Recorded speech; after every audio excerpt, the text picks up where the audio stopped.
যে সকল ডিগ্রি এবং প্রোগ্রামে আবেদন করলে আমাদের স্কলারশিপ এবং ফান্ডিং পাওয়ার সম্ভাবনা বেড়ে যায়।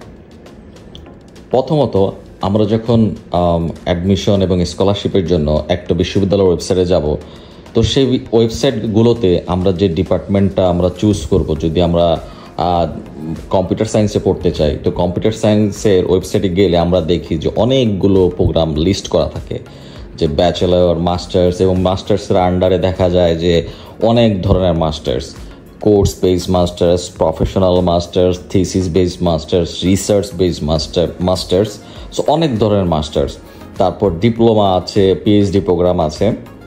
তো আমরা আসলে অনেকেই এটা কনফিউজ হয়ে যায় যে আসলে কোন প্রোগ্রামটা আমার জন্য বা কোন প্রোগ্রামটা নিলে আসলে আমার ভবিষ্যৎ বা ক্যারিয়ারের জন্য ভালো হবে। তো যেহেতু বেশিরভাগ ছেলেমেয়েরাই বাংলাদেশ থেকে আসলে আবেদন করতে চায় যে পড়াশোনা করবে, তারপর জব করবে বা থেকে যাওয়ার চেষ্টা করবে, এবং বেশিরভাগ ছেলেমেয়েদের ফাইন্যান্সিয়াল কন্ডিশনটার কারণে দেখা গেছে যে স্কলারশিপের প্রয়োজন হয়। তো সেই ক্ষেত্রে সেই স্কলারশিপ পাওয়ার জন্য এবং বাংলাদেশের ছেলেমেয়েদের ফাইন্যান্সিয়াল কন্ডিশনের কারণে যে আসলে কি এই ধরনের প্রোগ্রাম চুজ করার জন্য একটু ভালোভাবে ওয়েবসাইটগুলো পড়ে নেওয়া দরকার। যেমন যারা মাস্টার্সের জন্য আবেদন করবেন, যদি আপনি স্কলারশিপ চান, তাহলে কিন্তু অবশ্যই আপনাদেরকে রিসার্চ বেসড মাস্টার্সে যেতে হবে।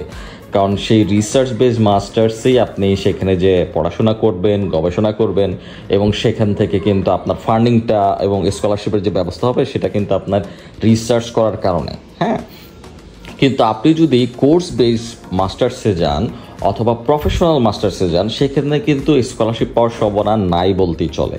আর আপনার যদি প্রোফাইল আরও ভালো হয়, আপনি যদি পিএইচডি করতে চান, তাহলে যেটা হয় যে পিএইচডিটাই হলো যে রিসার্চ।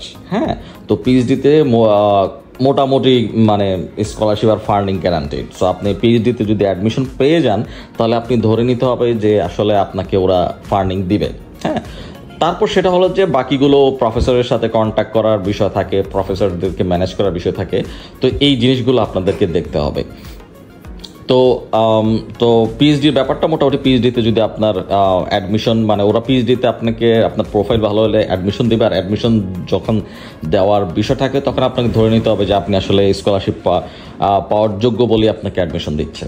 আর মাস্টার্সের জন্য আপনি যদি চিন্তা করেন যে মানে কোর্স বেসড যে মাস্টার্স বা প্রফেশনাল মাস্টার্স, ওইটার সময়টা একটু কম হয়, 1 বছর থেকে 1.5 বছর, যে আপনি দ্রুত একটা মাস্টার্স করে ফেলবেন। কিন্তু ওই সকল প্রোগ্রামটা আসলে মানে সাধারণত স্কলারশিপ ফান্ডিং থাকে না। ঠিক আছে, তো এই জন্যে আমার সাজেশন হলো যে আপনি যদি স্কলারশিপ বা ফান্ডিং চান, তাহলে মাস্টার্স প্রোগ্রামে যখন আবেদন করতে যাবেন, তখন আপনি মাস্টার্সের যে অপশনগুলো থাকবে, আপনি অবশ্যই রিসার্চ বেসড মাস্টার্সটা আপনি সিলেক্ট করবেন। হ্যাঁ।